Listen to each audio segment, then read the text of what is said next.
नमस्कार दोस्तों, क्या आपको मालूम है 15 और 16 मार्च को इस देश के 11.5 लाख बैंकर्स निजीकरण के खिलाफ स्ट्राइक पर जा रहे हैं। तो ऐसा क्या हो गया कि जिन्हें आप कामचोर समझते थे वो अपनी ही 2 दिन की सैलरी कटाकर स्ट्राइक पर हैं। इसके लिए आपको निजीकरण को समझना होगा।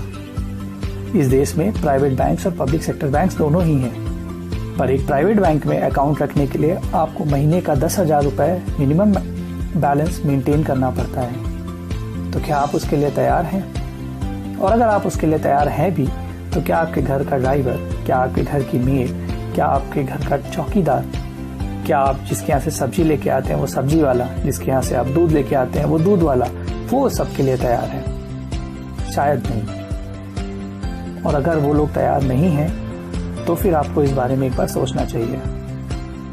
इस देश के पब्लिक सेक्टर बैंक्स गांव के कोनों कोनों तक हर जगहों पर आपको सर्विस देते हैं। आप कोई भी सरकारी स्कीम उठा के देख लीजिए, चाहे तो जनधन योजना की बात कर लेते हैं, चाहे तो APY की बात कर लेते हैं, चाहे तो कोई इंश्योरेंस की स्कीम के बारे में बात कर लेते हैं, मुद्रा लोन की बात कर लीजिए, स्वनिधि लोन की बात कर लीजिए। इन सब का रिकॉर्ड अगर आप उठा कर देखेंगे तो हमेशा आम जनता तक इसे पब्लिक सेक्टर बैंक्स ने ही पहुंचाया है। तो आज अगर ये लोग सड़कों पर हैं तो इसके पीछे की वजह जानने की कोशिश कीजिए। हम इस देश के गरीब से गरीब इंसान तक को, जो भी आखिरी इंसान है, उस तक को बैंकिंग सर्विसेज देते हैं। अगर ये प्राइवेट हो जाएंगे तो वो गरीब उन बैंकिंग सर्विसेज से दूर हो जाएंगे।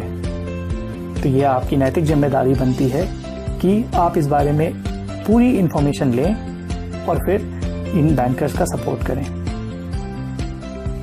धन्यवाद।